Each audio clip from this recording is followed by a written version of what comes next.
Welcome back to the Power and Market Podcast. I'm Ryan McMakin, Editor-in-Chief at the Mises Institute. And with me today are two of our contributing editors. We've got Tho Bishop and we have Connor O'Keefe. And we're going to talk about a variety of different issues today. I think maybe just, I feel like we got to mention the jobs numbers. It's been a while since we had any jobs numbers. Why? Well, because the government was shut down. The federal government was shut down. And of course, we've had plenty of nasty things to say about jobs numbers, about official government data. But since this data is used to make Fed policy and is used in predicting Fed policy, we might as well have a look. And so now we've just got September's numbers. We got caught up to September's numbers, which should have been released many weeks ago in early October. So they're now putting these numbers out. And a lot of the theorizing was that the jobs numbers were going to look very, very bad. Why? Because why were they so unenthusiastic about doing anything to get the jobs numbers out to the public again? And it turns out that they have put out an estimation of 119,000 jobs gained. Now, this is nothing like the sort of jobs numbers that we frequently saw during the Biden years that they were pumping out, which were, 200, 190,000, 200,000, that sort of stuff, 220. This is 119, so still substantial. But we've been down this road before. We know how this works. You put out a big number with your initial release on the jobs numbers, and then you revise it down substantially afterward. So this isn't even really a big number, being down around 100,000. But if the last several months is any sort of indication, it's going to be revised down substantially. And we can see this in the recent numbers, because if we look at what happened throughout the summer, we already knew that we had negative job growth in June, and July showed a bit of an increase, and May had very, very weak numbers as well. So they've done some additional revisions, releasing these new jobs numbers today, and so August actually turned negative again on that, and down to negative 4,000 jobs, and that had been revised down from plus 22,000. And so here we are now with, over the summer, 2 different months with negative jobs numbers, very weak jobs numbers in July and in May. So what are we to make of that? Well, if you were to listen to Jerome Powell on this in recent months during his FOMC press conferences, he really started emphasizing the unemployment number. Started saying, well, the payroll numbers, they're okay, but really we're looking at the unemployment rate now. And part of the rationale behind that was that even though there was very, very little new job growth, he was pointing to the fact that there was also a substantial decline in total number of available workers, because thanks to deportations, even though he didn't put it this way, deportations were driving down total hires, but also, of course, driving down demand for jobs. So he said, so we're going to look at the unemployment rate. And that's what really matters now. He emphasizes both in the last FOMC meeting and the one before that. So what are those numbers now? Well, it's up to 4.4% in September was the unemployment rate. That's a cycle high. It's the highest in 4 years. So we're seeing then continued increases in unemployment there as well. And remember, this is coming at a time where you're having substantial people leaving the workforce, both due to less immigration, due to self-deportations, and also just due to the fact that among other groups as well, you're having declining labor force participation. So considering all of that and still having an increase in the unemployment rate, that's not a sign of a great labor market. And remember, these are the government numbers. These are the best that they can come up with. And it is probably going to be revised down then the next time we see these numbers. Now, you remember a couple of months ago, the revisions were so huge that it became embarrassing because they would put out these big job gains numbers throughout the early summer, and then they would come back and do big downward revisions. And then Trump threw this little temper tantrum where he's like, oh, this is ridiculous to have all these numbers that end up being revised down so much, so I'm going to fire the head of the BLS. So he did that. It apparently hasn't made any change. I mean, obviously Trump was like too dumb, I guess, to figure out that the revision scam that they run made him look good just as much as it made Biden look good when Biden was president.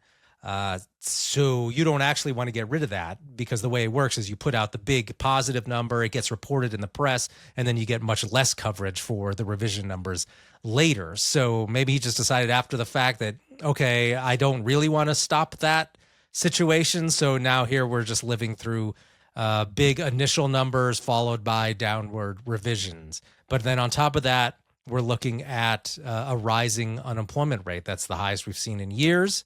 Also seeing increases in initial claims and just a lot of weakness in general in the job market. So as far as other issues go, what'll this mean? I think that's bad for if you wanted another cut to the federal funds rate. Because if Powell can point to these numbers and say, well, look, we gained a bunch of payroll jobs, and I don't know what he'll say about the unemployment rate number, made that it's not that high, I guess.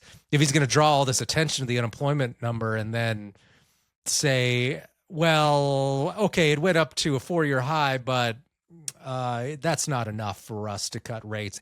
We get mixed messages every month from the Fed on these numbers, and so maybe he'll just have a completely different criteria for what matters next time. But at least this report gives him something he can point to and say, hey, look, payroll numbers were up, so therefore we don't need another cut to the federal funds rate, which I'm sure would just enrage Trump even more and that sort of thing, because Trump's on this big easy money kick right now. Nevertheless, though, it's hardly then, I think, baked into what the policy is going to be in December at the next FOMC meeting, which the FOMC press conference will be on the 10th. So what's going to happen then? I don't know. If the jobs numbers had been terrible, I think we could have just easily said, oh, yeah, they're clearly going to cut in December. But now I don't think it's nearly as clear in this case. So we shall see. And the one wrinkle to that, though, is the fact that the next job numbers aren't going to come out before that meeting. They've announced that the November numbers, which normally would come out in December, are going to be delayed.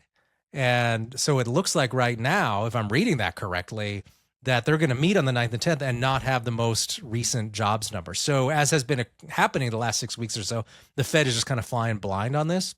And that may continue then into December. So we're just expecting them to make policy based on all this partial data and everything, after being told, of course, for the last 50 years that they have the best economists, the best data, and it's all data dependent and everything.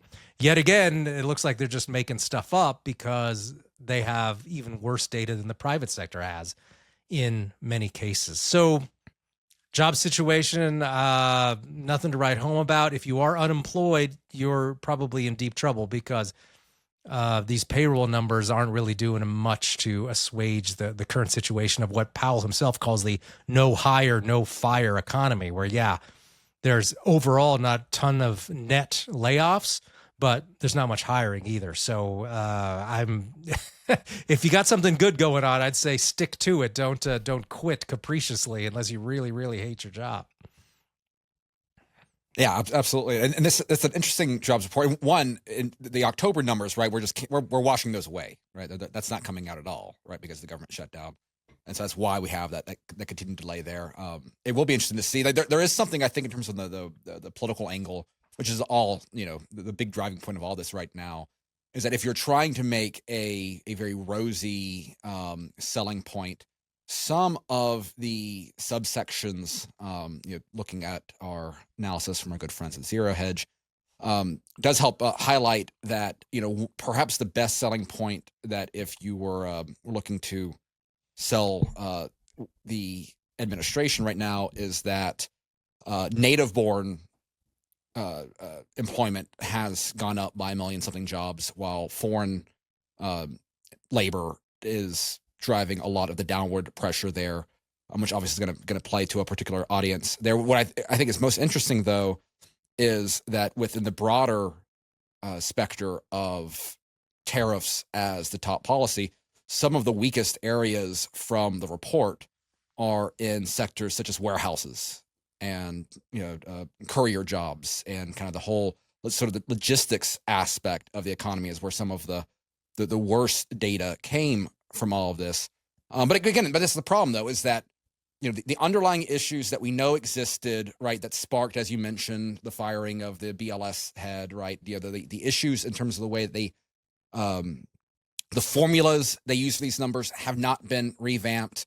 We haven't dealt with any sort of radical change in that position. The revisionist aspect of it isn't going away anytime soon.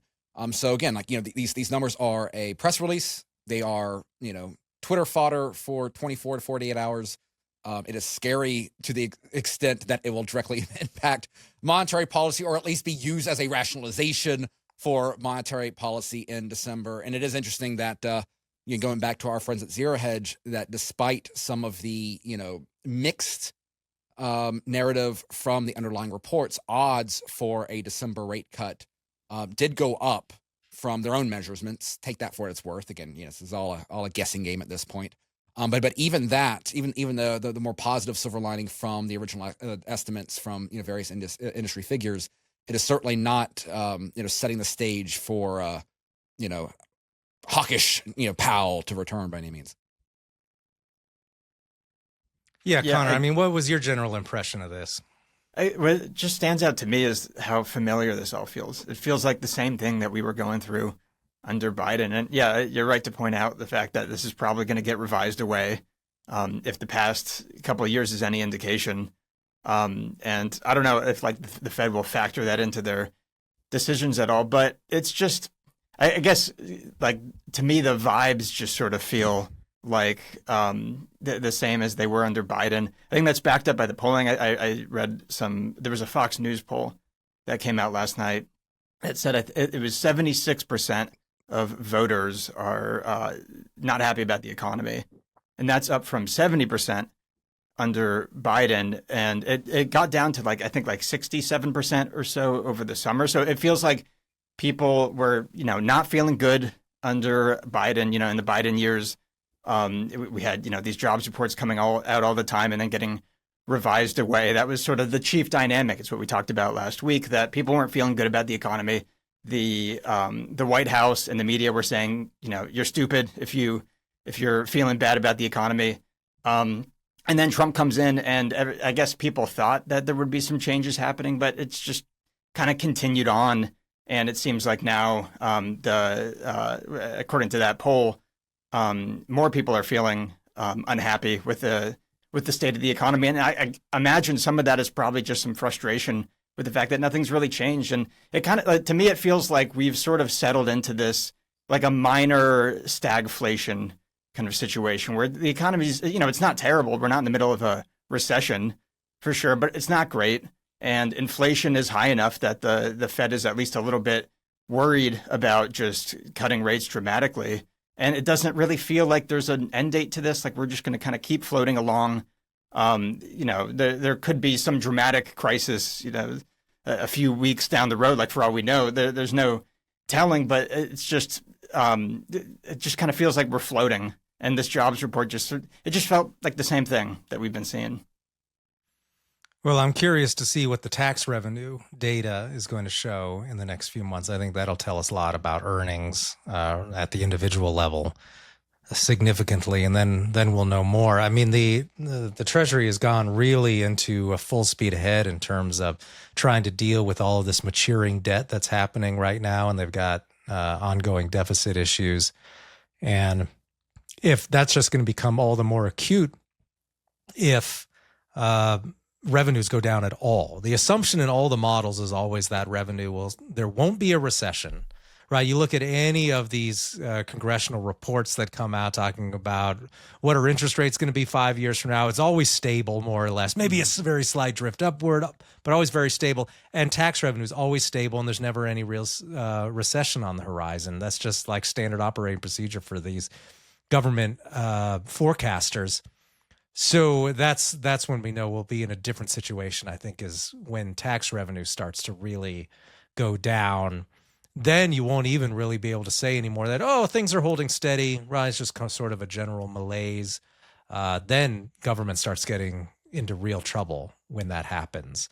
And then people rarely talk about this, but when that happens, you also have parallel big time cuts in state and local government when that happens. And they can't just keep printing money. They actually have to start cutting jobs and cutting programs. That occurred in the early days under COVID. You may remember where local and state governments were just laying people off, their employees. And this persisted for a short period until the feds printed so much money and handed out so much money to state and local governments that they didn't have to do that anymore. But that's one aspect of recessionary economics that people generally don't talk about, is just there's so much focus on the federal government, but man, state and local spending, that gets eviscerated during any sort of real recessionary period. So I think that's when we'll really know for sure, because that comes across as real dollars in terms of state and local revenues. So. Well, and one thing too, to go to Connor's point about vibes, University of Michigan has their consumer sentiment data, and that comes in, and I just pulled it up. They have their numbers for November already out, and significant decrease from October, and it's the second lowest of this particular measure. I think they've started in like 2016, so it's the second lowest number in a decade. And the only time that was worse than what it is right now was June of 2022, which is where you had inflation reaching 40-year highs. That was a very bad time, and that was not that far off from where this number is. And so I think that is part of I think that is one measure as inadequate as we can critique those specific sort of survey sort of data all we want, but if trying to take into account that sort of vibes, that sort of just feeling sort of component out there. This is one measure that kind of very well illustrates exactly what Connor's pointing to. Well, and the default data just isn't looking any better either. If you start looking around at what's available for that, you continue to see, we've talked about this before, but 30-day credit card late payments, highest in 11 years, 90-day auto loan delinquencies, highest in 15 years. Student loan delinquencies, of course, at record highs, right? That's been dysfunctional for years. And mortgage delinquencies highest in 8 years. Some other stats I saw from Bloomberg said that mortgage delinquencies, foreclosures, which is an very advanced stage of delinquencies, up 20%. Now, that's starting from a very low number, but you only need to do that so many times before you end up with significant foreclosure numbers. And remember, a whole lot of that, we're still coming out of all of these moratoria and all these other efforts to prevent foreclosures during the COVID years. And it seems that in a lot of the trends, everything's reverting back to what we saw, say, in about 2018, 2019. So it's at that stage now. And that was all gearing up. 2019 was gearing up toward a recession because there was clearly, looking at the data and the repo crisis and everything that was going on in 2019, things weren't looking good for 2020 in a normal economy. But then COVID hit and they printed so much money that it ended up not being a problem. But whatever gains had occurred during COVID, it was just all money printed bubble economy is what was going on during that period. And that seems to be working its way out, although it was so much money, it's taking a long time. And I think you're going to continue to see a lot of up and down numbers and things like jobs and delinquencies and all of that for a period until it's clear what the trend is. But it's impossible to see where any great economic growth at this point is going to come from. With tariffs up, regulation hasn't substantially decreased. There's just really not any gas in the tank to make any substantial gains at this point. So I think if you were one of these young people looking for a job, and we've got these disastrous numbers in terms of, right, even a year later, only about half of college grads are finding work in anything other than, right, waitressing or something like that. It's if on the lower end, it's very bad. And really, I think it's a 3-layered cake, really, you're looking at right now. There's this top elite that is doing fabulous right now in terms of the economy. Asset prices are going through the roof still, and they're doing great.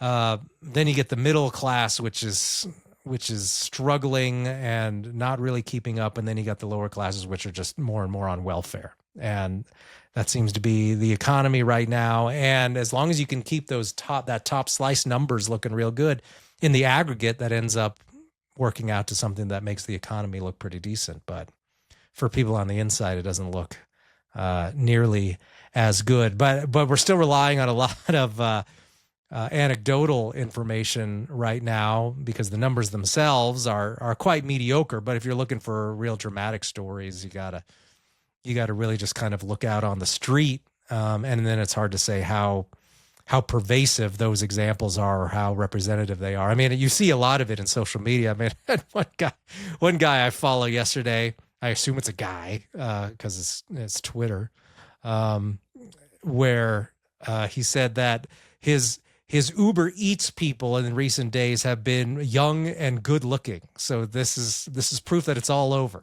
that the economy's toast. Even these people are reduced to now delivering food. And so just give up, everybody, batten down the hatches. I don't know. That's anecdotal evidence. Does it really reflect the reality? I don't know. I'm right on par with, Greenspan's underwear index, right? When people start, or if people are buying fresh underwear, then it's usually a sign the economy is good. And when your underwear has holes in it, it's a sign that recession is ahead. So I gotta love how. I mean, that's not wrong, right? Hey, there's a priori true. It's essentially deferred maintenance, right? How many holes are in your underwear? How long can you defer that purchase? Eventually, you just run out of cloth, and you got to make the purchase, but maybe you don't have the money. I mean, this could be applied to so many things. I mean, real estate, of course, famously with all the deferred maintenance that goes on there, and that's how conditions start to get worse. But where is this money for capital investment going to come from? There's no savings. Savings rate are near all-time lows. Productivity, I mean... Yeah, like some of the biggest innovations we have right now, and I know we've got an article touching on this a bit, and this has been kind of one of those topics that's been bubbling in the headlines for quite some time. But it's, the biggest innovation has been pay now, buy later stuff. Like how many different ways can we split up financial obligations for the future? How far can we bottom down these debt finance instruments down to the burrito level? That's some of the real innovation going on in the modern American economy, and I think that kind of speaks to very larger trends going on. Well, that speaks to the affordability issue, which let's go ahead and talk about that a little bit. Connor, you had a column on this at Mises.org this week on how to really address some of those issues, and you take a pretty broad look at a lot of the things that have experienced enormous increases in prices, and that, of course, we're not talking about any of the real ways to address some of these issues. So I don't know. Can you just tell us a little bit about the article and kind of what just the overall situation is if we really want to do something about affordability? Yeah, I was motivated to write this after. I think it was last week we were just talking about how the Republicans have no ideas for this stuff. So yeah, they're sort of scrambling now after the off-year elections to be like, oh, we care about affordability too, but they just don't really have anything to offer. And I thought that I would just try to lay out what needs to happen on a number of fronts. I think I looked at education, housing, energy, and healthcare were the ones I focused on, just because all have a similar, there's a similar dynamic at work with in all those areas where you essentially have decades, if not centuries, of government intervention that very predictably caused these dynamics. Usually the government comes in, they restrict supply in some capacity, and then that forces up prices. And then they come in later with these demand side subsidies and flood the market with demand by pouring tax dollars in. And then the price just explodes. And it, of course, happens to be for a lot of these areas that people consider important, like healthcare is a very important service. And so people are usually more willing to let the government come in and help. But the way that the government does that has just led to this. It's just a complete disaster. And it's true for a lot of these fronts. And when people are talking about the affordability crisis, it's usually those big things, medical bills, housing, things like that. And so I just wanted to go through and just point out that, like, okay, there are specific policies we have to go back and eliminate if we actually want to, stop like constraining supply, and like if we actually want to bring supply and demand back in, to have it start like reflecting reality, so that prices can kind of reflect reality. Like, what do we actually have to go target? I just wanted to lay all that out because it's just not been a part of the conversation at all. And then, of course, at the end, I touch on money too. That's like the big one that always gets left out. Of course, that's kind of the thing that we're always talking about in our little corner of this world. But like the fact that the government aims to destroy the value of the dollar every single year, by 2%. But like there was Alex Pollock gave a talk. We had an event at Cornerstone University at the beginning of the month, and he was just pointing out that the fact that there's a compounding effect. 2% every single year is substantial over the length of a lifetime. And then if you just increase that a little bit, he gave us the numbers for 3% too, which is sort of where we've been hovering for a while. Like that is not an insignificant like destruction of value of the currency. And like that, of course, is leading to higher prices.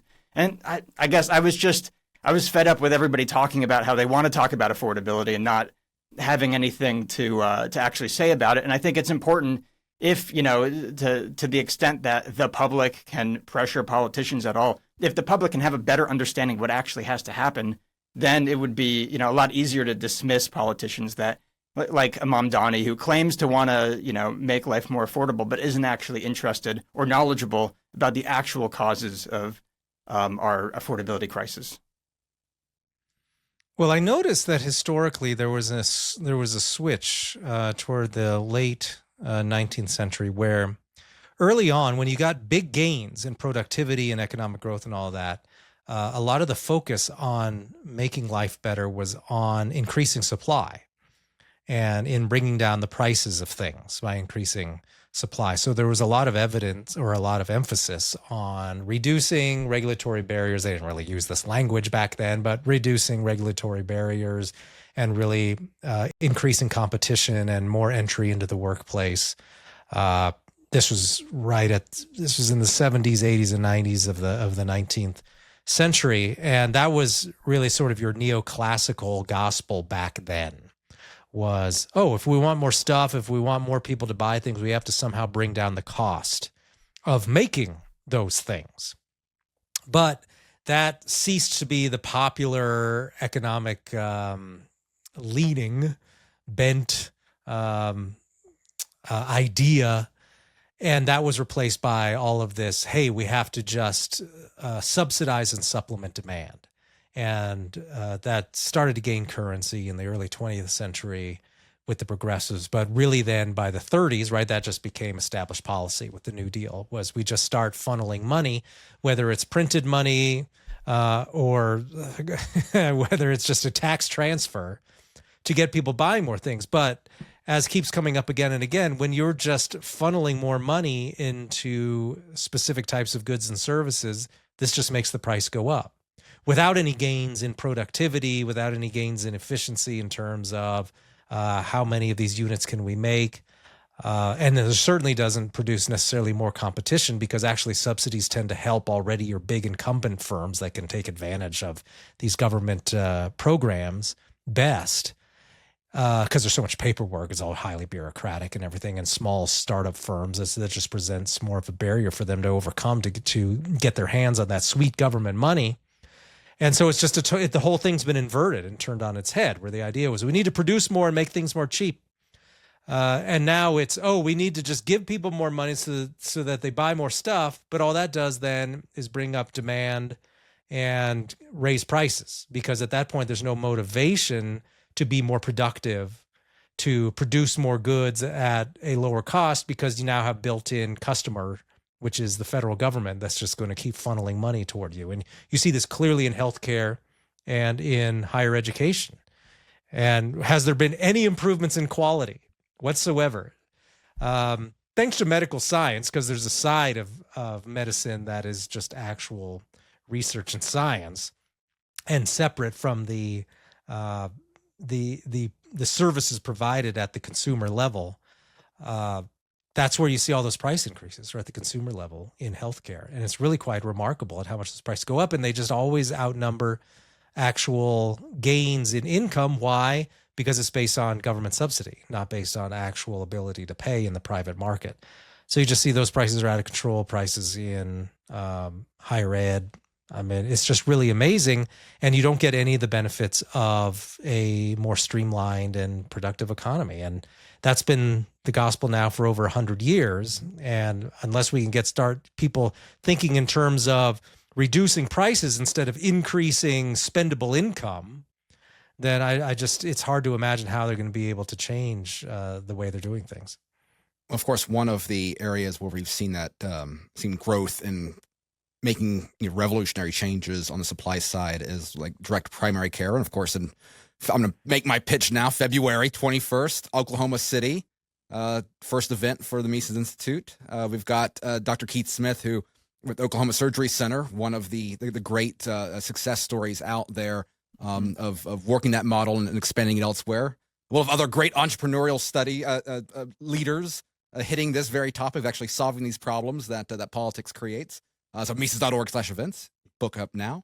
But one thing, though, I think is interesting, Ryan, and I know this is a topic that Connor looks at a lot as well, is that if you think about, because imagine now, right? Imagine today if you were to have a massive austerity push, and I mean like a real austerity push, right? Like not like a decline of projected growth where it's, we're now spending 2% more rather than 5% more, right? But an actual massive austerity pitch, you'd be inundated with nonstop cable news media about how you're being deprived, of all the good things in the world, right? It's this nonstop propaganda apparatus that the modern political media system has, where everything is filtered through a political policy lens, which is a gimme lens, rather than being able to see sort of entrepreneurial ventures pop up and things like that, right? The entire story is told from politics downward.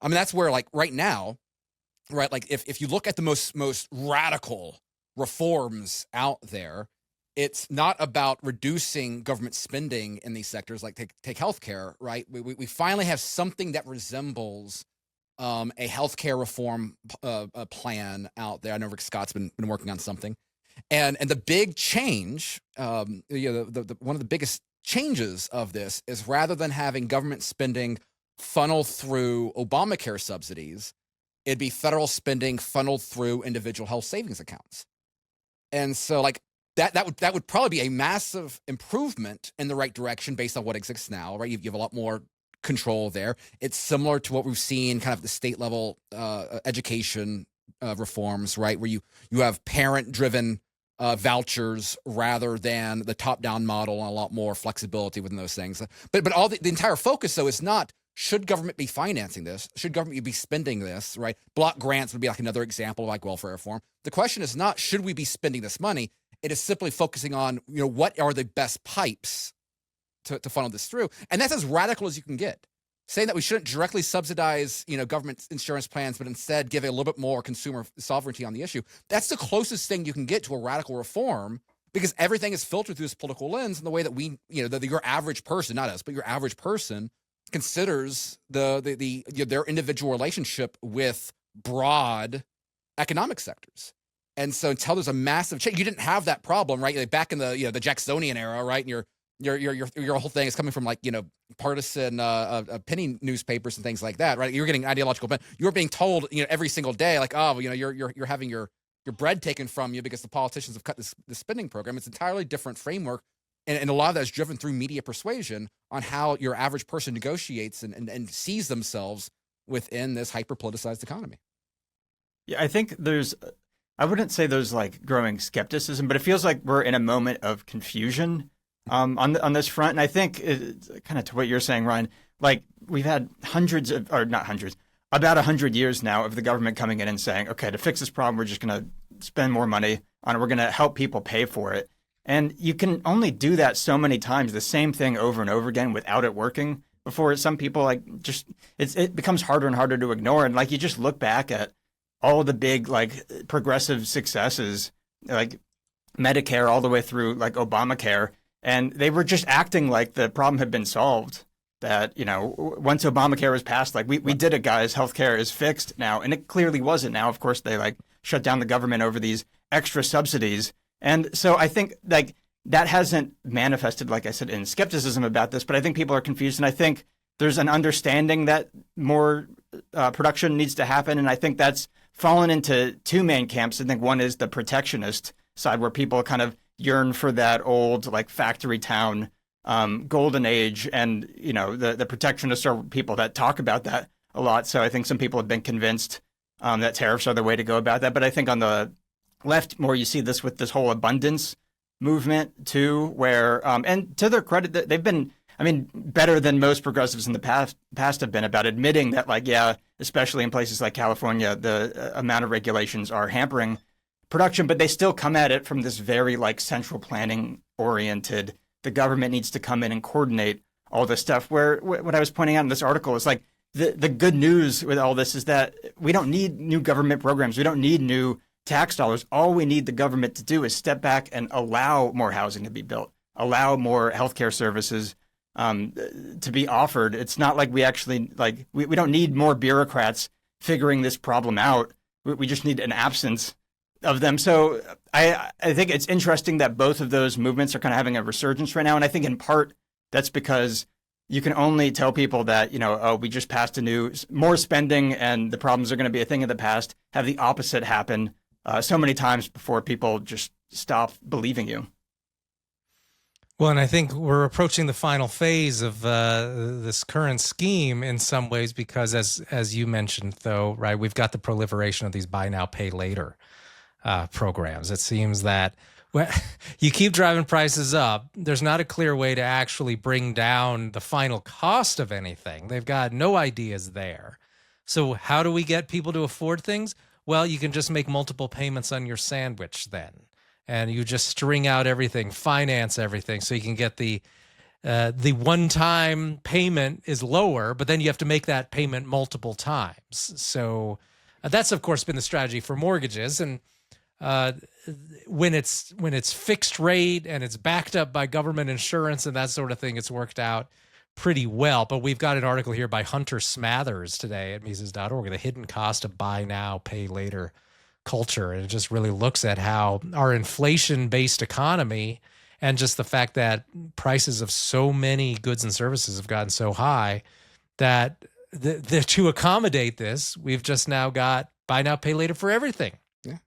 And that's, I mean, you can see how essentially that is the natural response to prices just being so high. And yeah, I think it then manages to string out longer your inflation-based economy, because even though, yeah, I can't afford that car anymore, that's okay. I'll just have a very, very long car payment schedule now. And of course, it used to be, right, you might have a year-long payment schedule, maybe 18 months, but now it just keeps getting longer and longer in terms of the amount of time you're paying off these cars.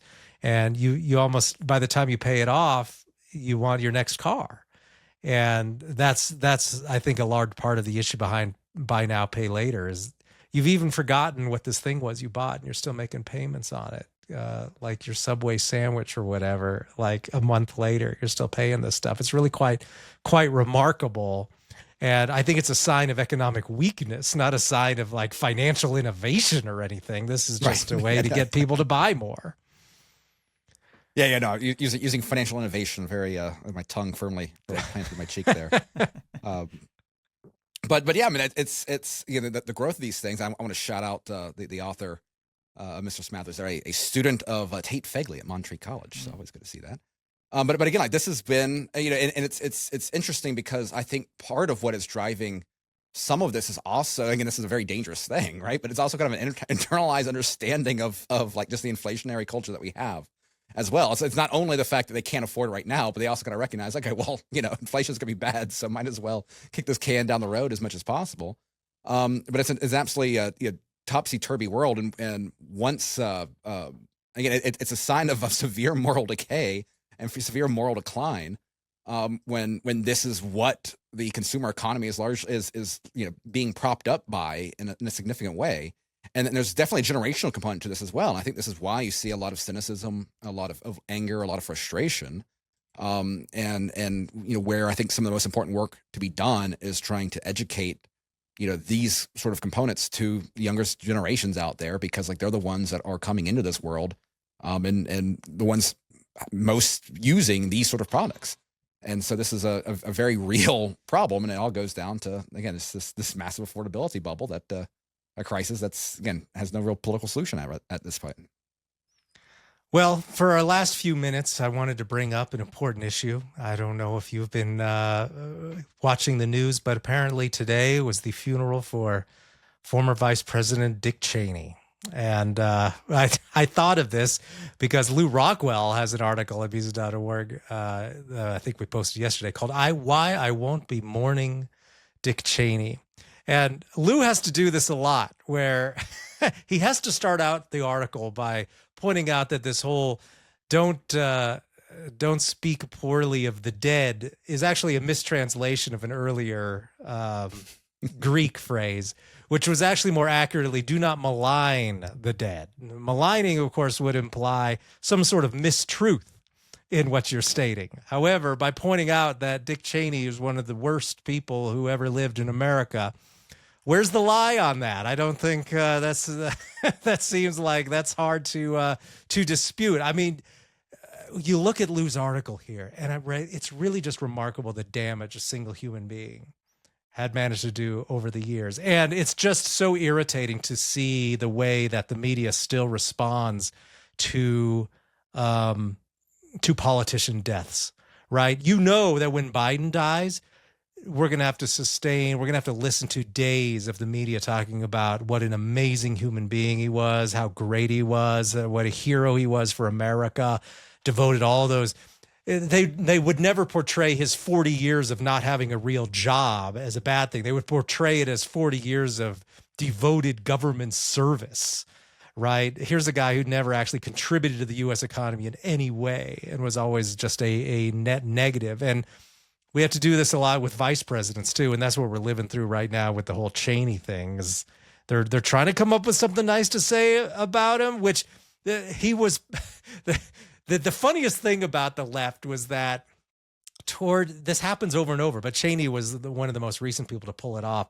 Was he started criticizing Donald Trump, so then the media immediately starts calling him a member of the resistance, and starts saying that Dick Cheney is part of the anti-authoritarian forces within America. And you're just like, was there ever a bigger supporter of the Patriot Act? Was there ever a bigger supporter of the surveillance state, of extrajudicial killings, of endless wars that killed thousands of Americans for no purpose whatsoever?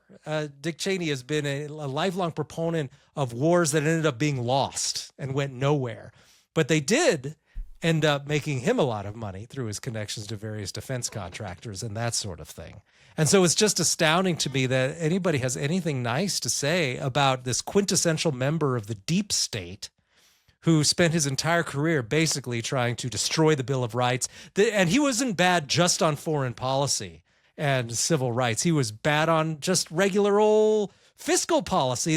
One of his most famous economic quotes is, "Deficits don't matter." Yep. And so our current state of affairs in terms of fiscal and monetary policy, thanks, Dick Cheney. And so I don't know. Hopefully you guys have nasty things to say. I mean, it's just really disconcerting that we go through this pantomime that an old politician dies who spent decades destroying America, and we're supposed to act like they're some sort of hero. It's idiotic. What gets me is like how long the flags are at half mast. It's like the dude died like November 4th. And it was still down. Like I don't realize. Oh, so they don't raise it until like he's in the ground or something. I was like, okay, I did not realize that. So hey, Dick Cheney did teach me something there today. So good props to him for that. But yeah, the whole pomp and circumstance is so interesting. I mean, you did have the whole revival. I mean, again, never forget Kamala Harris campaigning with Liz there. So I mean, it's the archetype, like the caricature of the villainous politician of the 21st century. Someone who Democrats and young Republicans alike all kind of hated. Even he could be resurrected if you have the right enemies. I can't wait to see how Trump is treated after after he's off the stage. Like even Donald Trump had his virtues rather than so and so. In place right now. It's inevitable there. The one good thing I can say about Dick Cheney is that the performance he inspired from Christian Bale in Vice is magnificent. So that's the one positive thing is that Vice is an entertaining movie, and I will appreciate his legacy for at least providing that.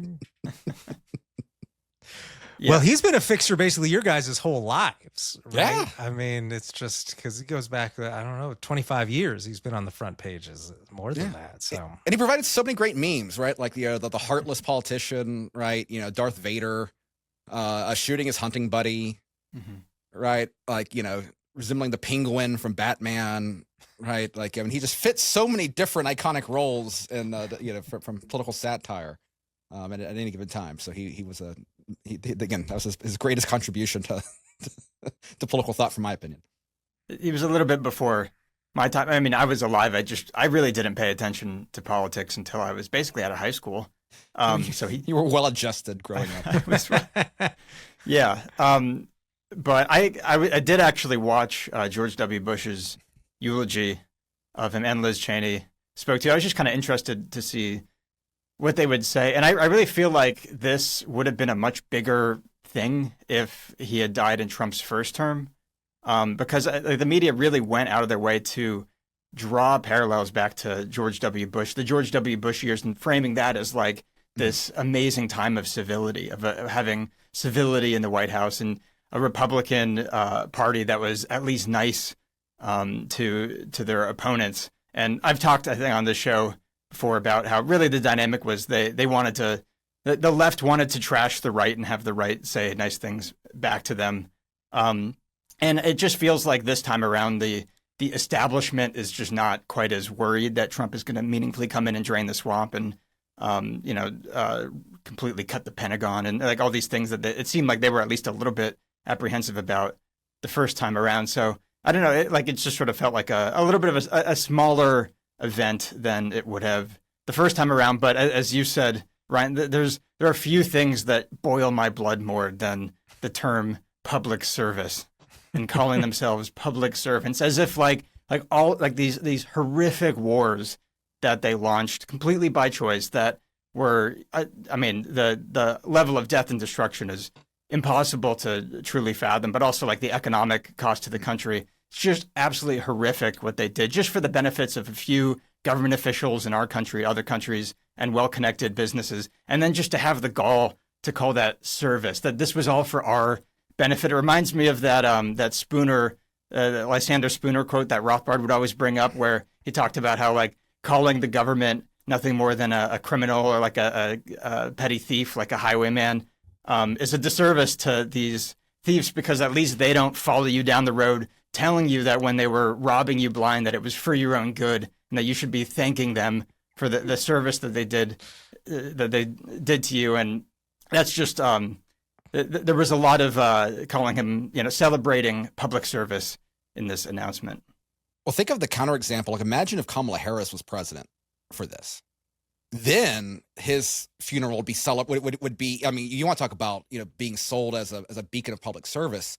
They will say, "Oh, well, see, this man, this career Republican, he went across the aisle and he saved democracy from Donald Trump. Him and his heroic daughter, and like that. Then that would have been a whole major ticker. I mean, the flag would be down for another week, right? Like if that had been the alternative timeline there." Because like that would have been the narrative sold, but like he got vanquished like everyone else, and so like that's I think also kind of plays a role in terms of that's a good point in terms of this as well. Well, that's a good point too, and that just shows the importance of revisionist history in the sense of we're fighting right now to determine what is the historical view of the Bush years, what is the historical view of the last 25 years, because you can see how the press is trying to portray it right now, right? In the olden days, when the regime was untrammeled, unquestioned, could have whatever wars they want, pass whatever spy legislation they wanted, eviscerating whatever American rights they liked. That was a time of civility.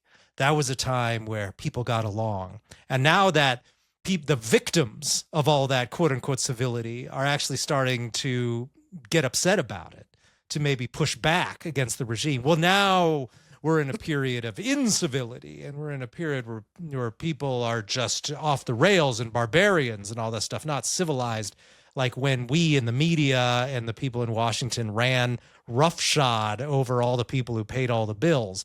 That's their fantasy version of the past, was when things were highly civilized, when things were going the way they should. And now that there's an actual contest where the outcome is dubious and unknown, this is intolerable levels of incivility.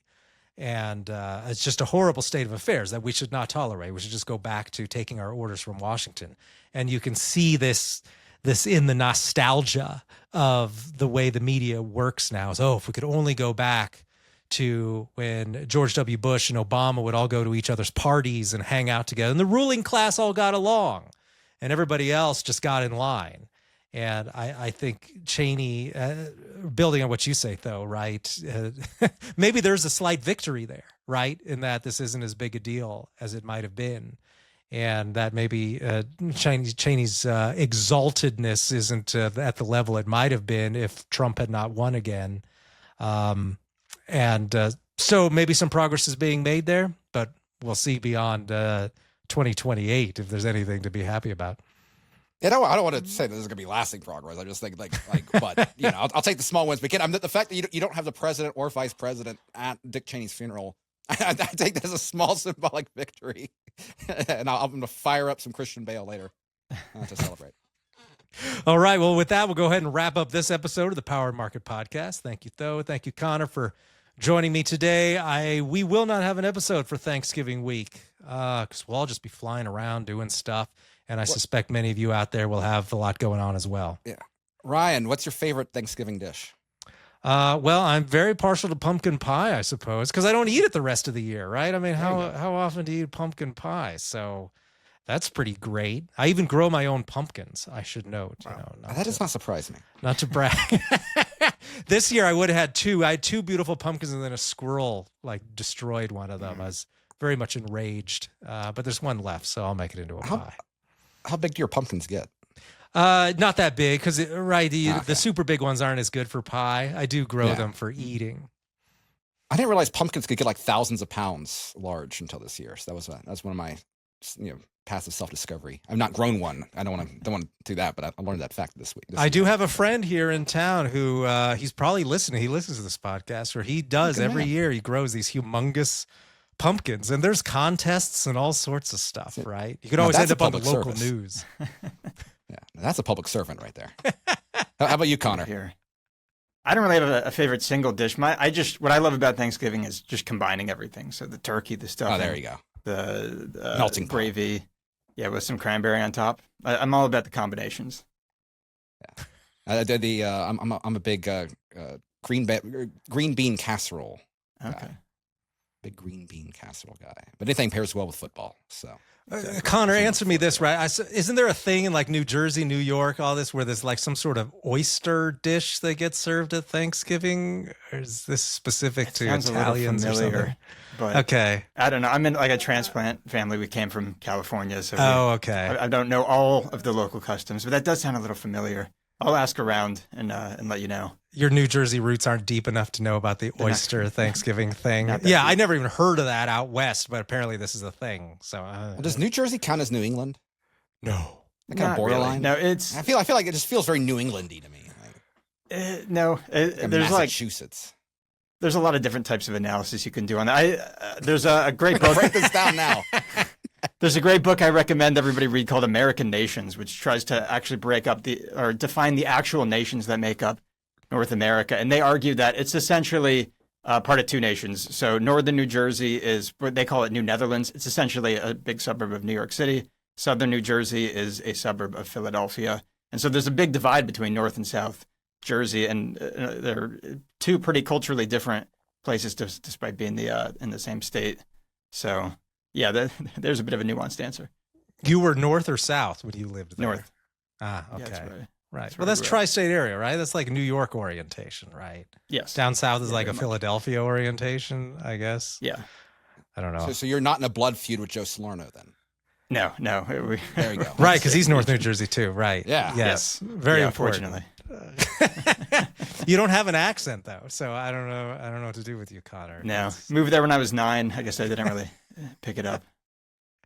we used to have these issues, right? Was should you have a Virginia ham or should you have turkey, which I guess was the Pilgrims' preferred meal? I don't know. The question is, do we side with the earlier settlement in Virginia or with the slightly later settlement in Massachusetts? Who really has a claim to the original founders of America? So I guess you can just come down wherever you want on that one. But I don't know. We all just end up eating turkey. So was that some sort of like propaganda victory? I think so. Oh, okay. Big turkey. Big turkey. Well, cranberry, right? That's a New England thing. Yeah. So you're right. Oh man, New England really does dominate the Harvard. All these years later, we just do what we're told by those people. Awful. All right. Well, I'll leave everybody, all of our listeners, to your Thanksgiving meals. And thank you for listening to this episode of Power Market Podcast. We'll see you next time. There you go. Maybe we